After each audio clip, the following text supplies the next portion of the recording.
Vamos a ir hoy al final del capítulo 3 de Juan.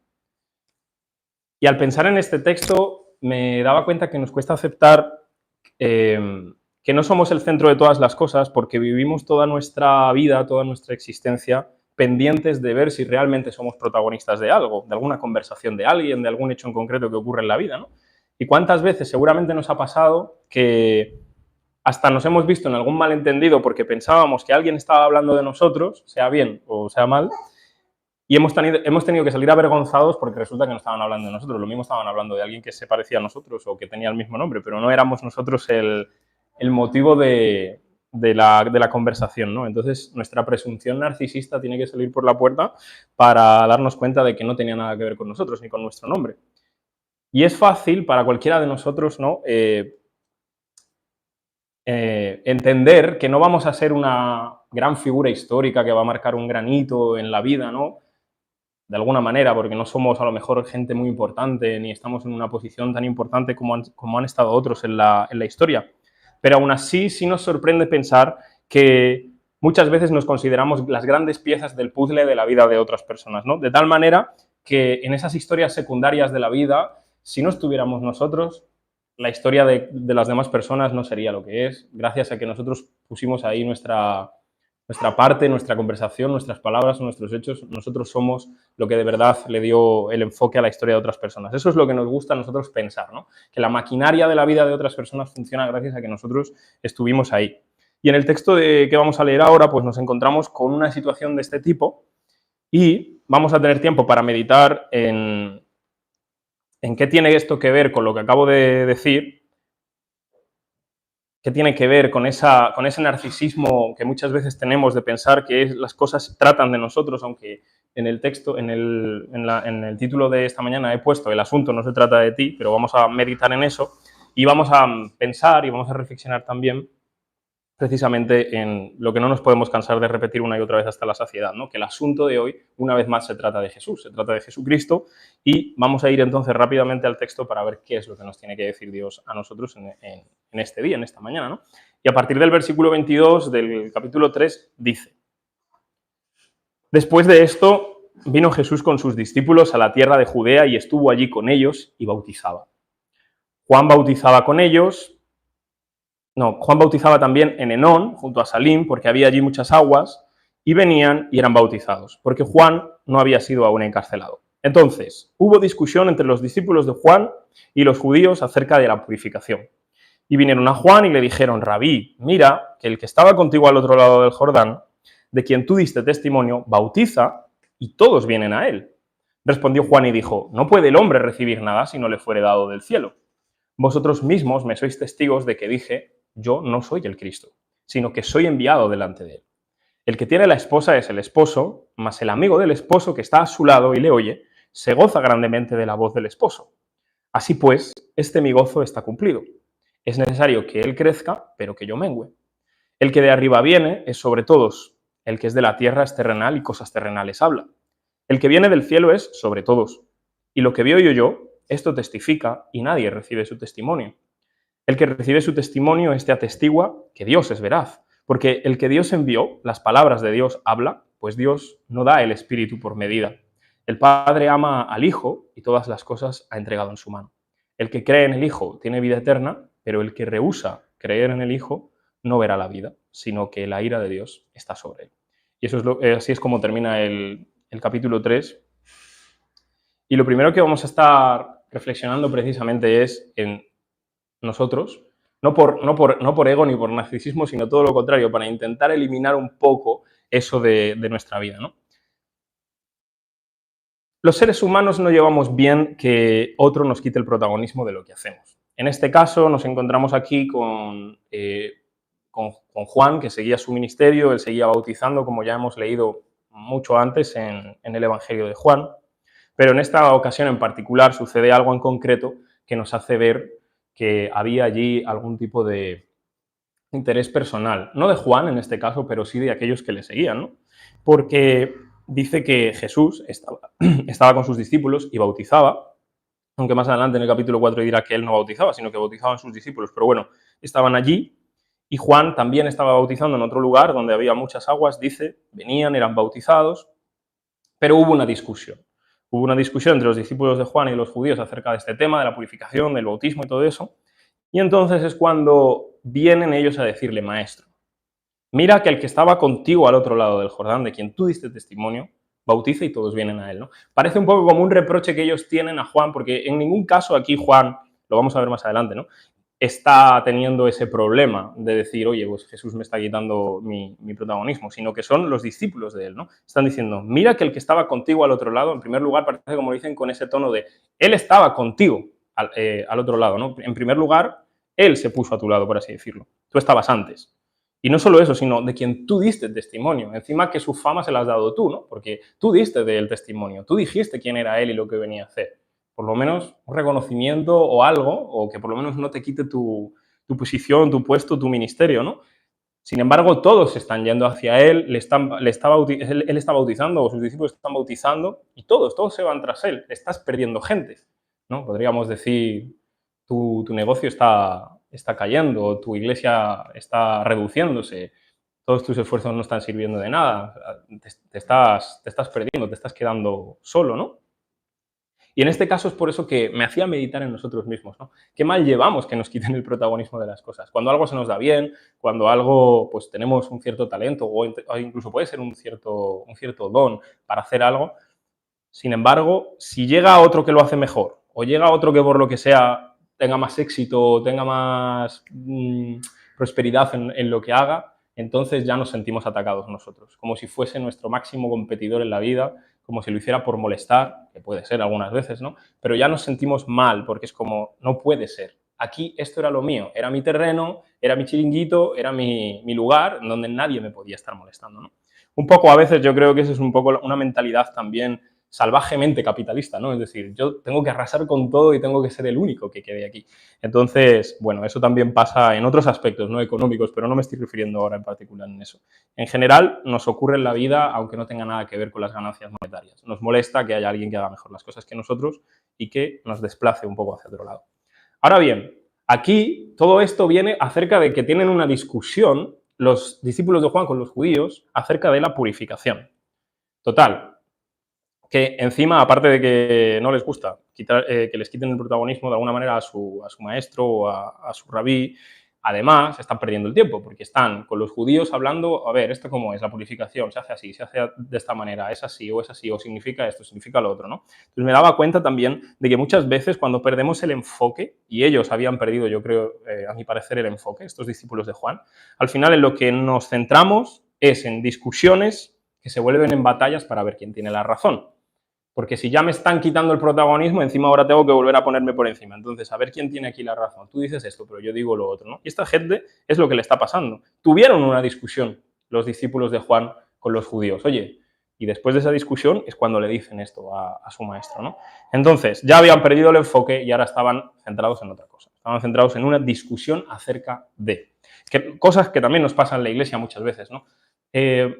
Nos ponemos a discutir acerca de cosas de tal o cual cosa y perdemos de vista el enfoque importante, ¿no? Entonces, ¿está bien discutir? Sí, está bien discutir, claro, si en la discusión no existe un debate, no existe un entendimiento, la propia Iglesia desde el primer siglo discute en el buen sentido teológicamente para poder entender cosas. Gracias a las discusiones es que tenemos a día de hoy pues una ortodoxia, vamos a decir, cosas que si no se hubieran debatido y discutido, pues no las tendríamos de la misma manera. Ahora bien, en la discusión la tenían enfocada hacia quién era Jesús, qué era su persona, quién era realmente, si era Dios, si era hombre, si eran las dos cosas, todas esas cosas, ¿no? Ahora, cuando estás en medio de cosas a lo mejor más secundarias, como en este caso, pues ahí ya simplemente se vuelve a ver quién tiene la razón. Tú, yo, mi maestro, el tuyo, ¿no?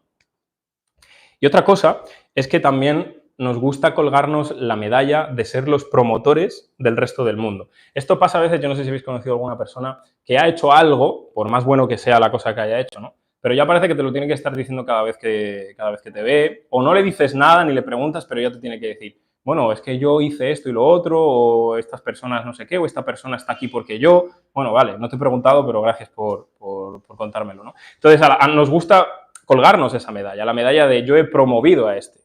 Donde está este es gracias a mí. o ha llegado a este punto porque yo me quité para que no sé qué. Bueno, vale, pues gracias por todo y nos vemos otro día. En ese caso pasa con mucha gente. Y aquí es lo que está sucediendo. Los discípulos de Juan le están diciendo, aquel que estaba contigo al otro lado, de quien tú diste testimonio, bautiza y todos vienen a él. Como diciendo, espabila, porque tú diste testimonio de él. Por lo menos, sal allí y di, oye, que gracias a mí es que este está aquí, tiene tanta fama o tanto nombre, ¿no? Y sabemos, evidentemente, por el Evangelio que Jesús no le debe nada a Juan ni en ese sentido, ¿no? O sea, claro que sí, Juan tenía ese ministerio y ese propósito, pero quiero decir, Jesús iba a seguir siendo seguido, nunca mejor dicho, por mucha gente, gracias a su ministerio, a sus palabras, a sus acciones, todo lo que él iba a hacer, ¿no? No porque alguien lo hubiera enchufado en ningún sitio, ¿no? En todo caso. Esta es mi primera meditación en esta mañana, lo que realmente no somos, pero sin embargo que estamos muy enfocados muchas veces en querer ser, ¿no? Ahora, no somos, pero sí somos a la vez. Somos en Él, en Dios, en Cristo, ¿no? Y eso es un poco lo que yo quiero rescatar también de este texto y de las cosas que Juan veo que aquí nos puede enseñar en sus respuestas, en la manera en que él actúa, ¿no? Lo primero, una alta perspectiva de la providencia nos ahorra una vida de queja y nos enfoca en la voluntad de Dios. Porque Juan, cuando responde, dice, no puede el hombre recibir nada si no le fuere dado del cielo. O sea, él claramente entiende que lo que está sucediendo con él y con Jesús tiene que ver con designios divinos, tiene que ver con la voluntad de Dios. Nada puede recibir el hombre si no le es dado del cielo. Esa es la respuesta que él tiene a sus discípulos, porque sus discípulos se están quejando. Y Juan, la manera en la que responde es, oye, esto viene de Dios. Es él quien le ha dado a Jesús, a su hijo, esto. Entonces, dejemos de discutir sobre este asunto porque no me voy a estar quejando por eso, no voy a estar llorando por las esquinas por eso. Esto viene de parte de Dios y está bien, ¿no? De hecho, él mismo dice, vosotros mismos me sois testigos de que dije, yo no soy el Cristo. Entonces, seremos conscientes, haremos bien en ser conscientes, perdón, lo antes posible, de que el asunto no se trata de nosotros, porque Juan dice, no, yo no soy el Cristo, os lo dije, sino que soy enviado delante de él. Y luego dice, el amigo del esposo que está a su lado, le oye. O sea, él todo el rato se está colocando en el lugar de al lado, que es donde a él le correspondía. Primero ha venido delante de Jesús para hacer una tarea, un ministerio en particular. Ahora él se tiene que retirar tranquilamente, tiene que perder a sus seguidores o tiene que irse a otro sitio, termina ya su ministerio en este caso, y él no tiene el problema, porque él reconoce quién es. Él puede reconocer y es consciente delante de Dios de cuál es su tarea. Entonces, haremos también nosotros bien en hacer lo mismo. Ahora bien, estaba pensando, ¿no?, en estas cosas y también por ciertas conversaciones que he tenido durante esta semana, que es absurdo que tratemos las cosas de Dios como una catapulta para lanzarnos hacia una visión falsa del éxito personal. Y me explico. En este caso, podría existir la posibilidad de que esta gente, o Juan o sus discípulos, consideraran todo este asunto como una manera de decir, oye, mira, yo aquí aprovecho la tirada y sea visible, ¿no? Y que pueda, yo qué sé, sacar algún beneficio, algún provecho de esto. De alguna manera parece que los discípulos de Juan tiran un poco por allí, pero Juan lo tiene claro. Yo no soy el Cristo, yo soy el amigo del esposo, y el amigo del esposo está contento cuando está al lado del esposo y el esposo está con la esposa. Eso es lo que básicamente él viene a decir. Él nos está arrojando a sí mismo el protagonismo del asunto, sino que no ve la oportunidad del éxito o de su propio nombre aquí, sus cosas, sus ideas y sus sueños personales, sino que él tiene gozo ¿en qué? En que es el amigo del esposo y que el esposo tiene a su esposa, están contentos, están felices y entonces él también se alegra en la propia alegría de su esposo, ¿no? Básicamente está utilizando aquí esta metáfora y este lenguaje Juan para darnos a entender que ese es el gozo y el deleite que él tiene. Y en verdad ese es el único gozo y deleite que nosotros podemos tener. Si usamos a Dios, si usamos la religión, si usamos la fe como una manera de éxito personal, de autopromoción nuestra, ciertamente que en algún momento parece que nos va a dar la alegría y la felicidad, pero va a llegar un punto en el que las cosas van a acabar, se van a hundir, aunque sea con la muerte, me da igual. Pero la cosa está en que el verdadero gozo, el verdadero deleite está en dónde estamos nosotros. Al lado somos el amigo del esposo. ¿Cuál es nuestra alegría y nuestra felicidad? ¿Nuestro propio éxito o el éxito, vamos a decir así, de Cristo? En este caso Juan lo tiene bastante claro y debería ser lo mismo para nosotros, ¿no? Ahora, dice una cosa interesante aquí que a veces también se ha malinterpretado cuando él dice, es necesario que él crezca, pero que yo mengüe. Menguar, evidentemente, no significa desaparecer por completo. Menguar, en esta ocasión, lo que significa es ir reduciéndose, ir apartándose, ir saliendo un poco de la escena para que el que verdaderamente tiene el protagonismo esté ahí delante. Entonces, muchas veces se ha dicho, ¿no? Y se dice como el lenguaje piadoso, el yo hay que eliminarlo por completo, el yo no vale para nada, el yo es todo pecado y todo miseria pura, ¿no? Pero no, realmente lo que nos enseñan las escrituras es que el yo tiene que ser rescatado de todo aquello que es malo. Ahora, Dios no quiere que dejemos de ser nosotros, quiere que sigamos siendo nosotros mismos, pero sin la corrupción del pecado. Quiere que sigamos teniendo ciertos aspectos de nuestra personalidad o de nuestro carácter o de nuestra forma de ser, pero santificados, ¿no? Que es de otra manera. No dejar de ser nosotros. Ahora bien, eso es lo que significa menguar nosotros para que Él crezca. Es decir, que Él se le vea más, que Él sea el protagonista, que nosotros solo estamos a su lado, siguiéndole, somos el amigo del esposo. No se centra la atención en nosotros, no se centra en nosotros el protagonismo. El asunto no se trata de nosotros, en definitiva, se trata de Él. Y es por esto, ¿no?, que muchas veces quizás tenemos que mirar con bastante recelo y con bastante crítica cuando vemos que en la propia Iglesia se hacen ciertos eventos o ciertas actividades en las que casi parece que el centro de atención pues, es la persona de turno, ¿no?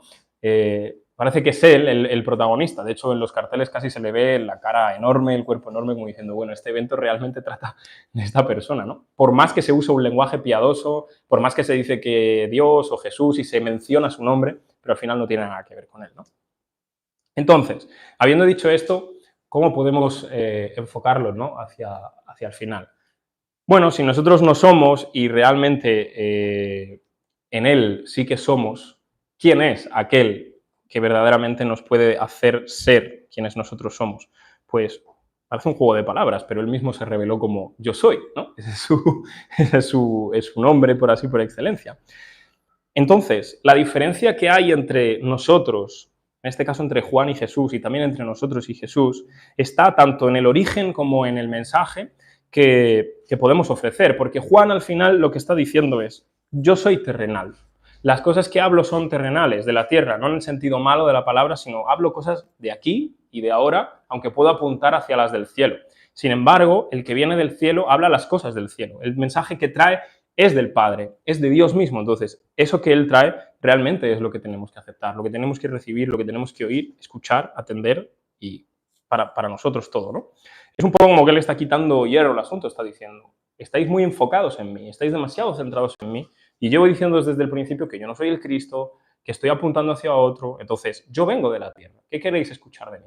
Hay otro que viene del cielo y realmente trae cosas que ha visto, que ha oído del cielo de su Padre y vosotros no estáis recibiendo su testimonio. Es lo que está diciendo. Esa es la diferencia entre nosotros y Jesús, lo que podemos ofrecer. De hecho, nosotros mismos, una vez que venimos a la fe, no tenemos otra cosa que ofrecer a la gente que el mensaje que hemos recibido de Jesús. Y sin embargo, muchas veces, lamentablemente, el mensaje que le ofrecemos a la gente está muy diluido, está muy, muy mezclado y hay cosas terrenales con cosas celestiales porque nos centramos en otras cosas. Y a veces nos pasa como a estos discípulos de Juan, que nos centramos en otras discusiones, en otros temas, que bueno, están bien, no te digo que no tengan su sentido y su utilidad, pero nos olvidamos del verdadero mensaje que es Cristo mismo. Hablar de Él, hablar de lo que Él ha hecho, hablar de su cruz, hablar de su obra, eso es lo que realmente importa.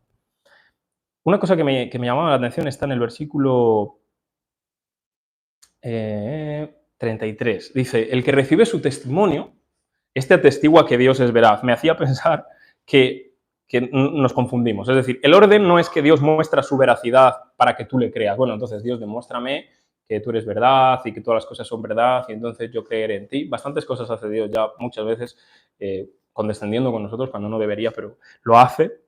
Pero lo que nos muestra este texto es, el orden es al revés. Cuando tú crees y recibes el testimonio de Dios, entonces atestiguas, afirmas, confirmas que Él es veraz, que de verdad Él lo que dice es cierto y correcto. O sea, no hay un atisbo de duda en este caso. El que no recibe el testimonio le hace mentiroso a Dios y Él no es mentiroso. Sin embargo, el que lo recibe demuestra que Él es veraz. Y el testimonio que hemos recibido acerca de Dios nos lo muestra aquí, que el Padre ama al Hijo y que todas las cosas se las ha dado a Él y que el que cree en el Hijo tiene vida eterna pero el que niega a creer en el Hijo no ve la vida, sino que la ira de Dios está sobre él. Y es hasta ese punto en donde quiero enfocarme al final, ¿no? Todas las cosas le pertenecen a Jesús, todas las cosas están en su mano. Esta es una ocasión en la que se nos dice, pero más adelante el propio Jesús lo dirá, ¿no? Que todas las cosas el Padre se las ha entregado a él y que nadie conoce al Padre sino el Hijo, y nadie conoce al Hijo sino el Padre y aquel a quien él mismo se lo quiera revelar. Por tanto, si todas las cosas pertenecen a Jesús, eso significa que nuestra propia vida también le pertenece. Que si nosotros creemos y recibimos su testimonio, entonces nuestra vida ya no es de nuestra posesión propiamente, sino que le pertenece a aquel que nos puede dar la vida, aquel que realmente es la vida y que puede ofrecérnosla, ¿no? Esa es la realidad de lo que nos está mostrando aquí el testimonio de Juan. Porque el que vino del cielo, dice, el que vino de Dios, las palabras de Dios habla, y vosotros no estáis recibiendo su testimonio. Pero Dios no da el Espíritu por medida. Cristo tiene toda la plenitud de su Espíritu. Todo lo que Él está hablando es de Dios. No hay cosas terrenales en Él. Todo es procedente de Dios. ¿Y qué entendemos? Que el Padre ama al Hijo y que lo ha dado para que nos dé también la vida. De tal manera que al final, ¿a qué se reduce toda la cuestión? Pues, como diría Shakespeare, ¿no? Ser o no ser, pero en este caso, creer o no creer. Esa es la cuestión. Finalmente, el versículo 36 es como termina. El que cree en el Hijo tiene vida eterna, pero el que rehúsa, el que se niega, el que rechaza creer en el Hijo, no verá la vida, sino que la ira de Dios está sobre él.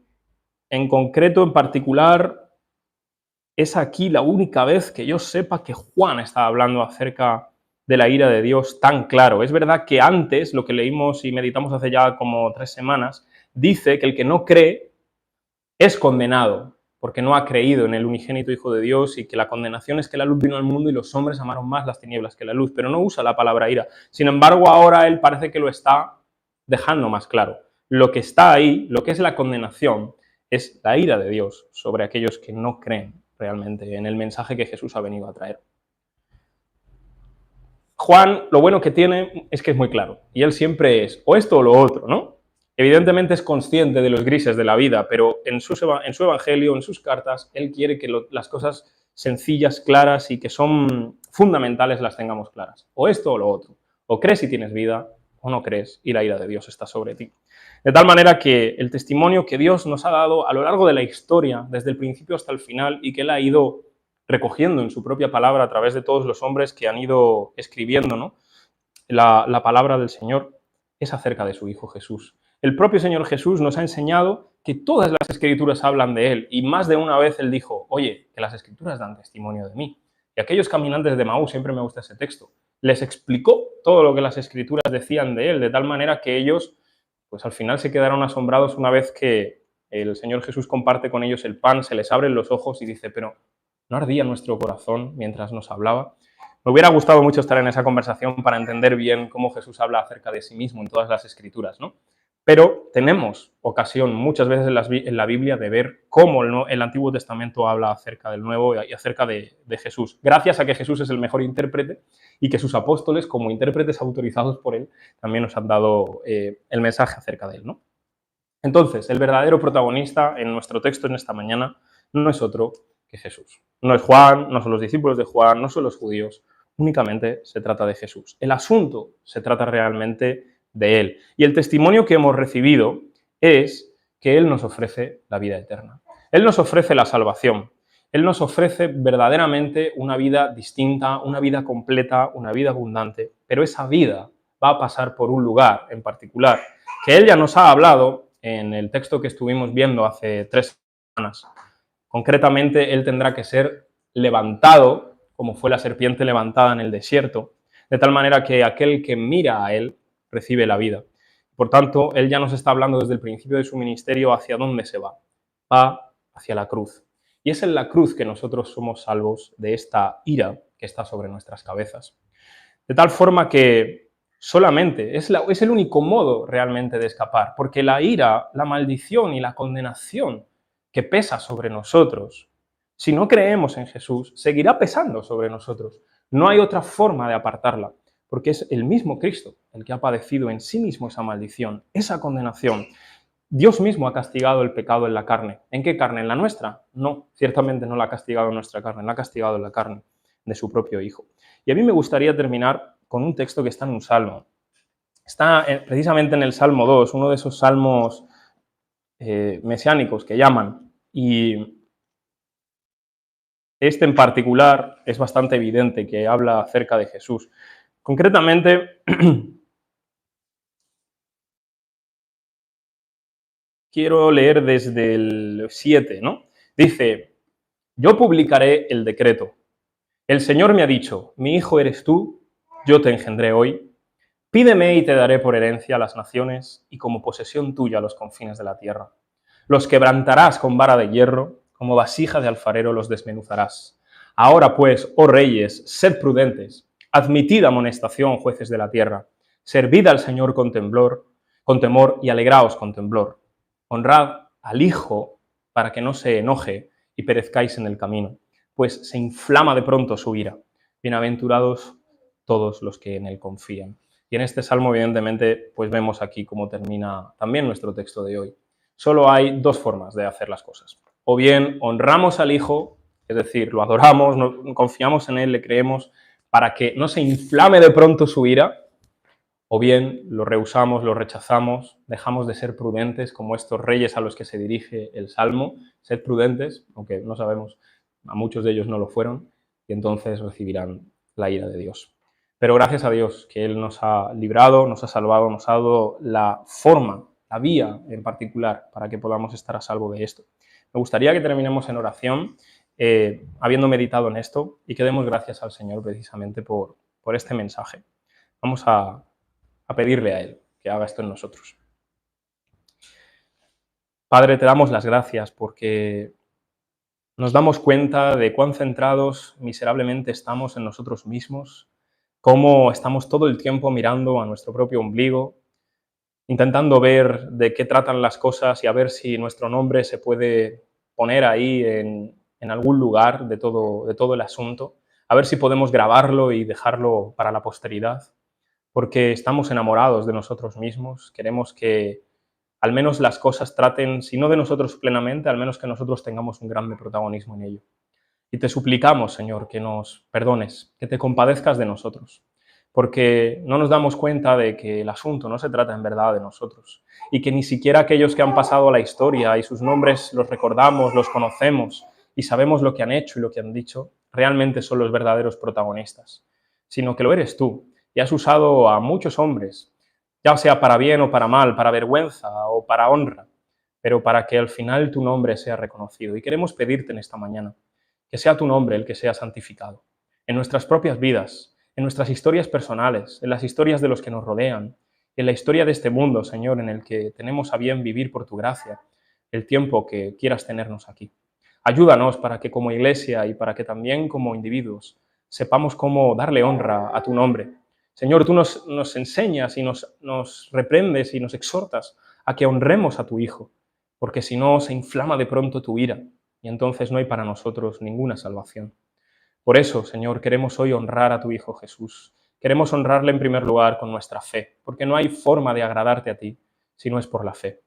Y sabemos que únicamente por esa fe, Señor, nos aceptas, nos consuelas, nos haces dar entrada plena y abundante a tu presencia. A pesar de lo que hayamos hecho y sido, a pesar de lo centrados que estemos en nosotros mismos, cuando podemos por la fe mirar a otro que no es nosotros, sino Cristo, tu Hijo amado, sabemos que tu ira, Señor, ya no descansa sobre nuestras cabezas, sino que lo apartas, para que aquel que sufrió por nosotros nos dé la verdadera vida, que no podemos alcanzar ni tener por nosotros mismos. Por eso, Señor, en este día, en esta semana, ayúdanos a tener esto en consideración, por favor. A que en medio de todo lo que hacemos, ya sea cosas de la iglesia o cosas de nuestra propia vida, en el trabajo, en nuestras relaciones, no vayamos por la vida queriendo tener el protagonismo nosotros mismos.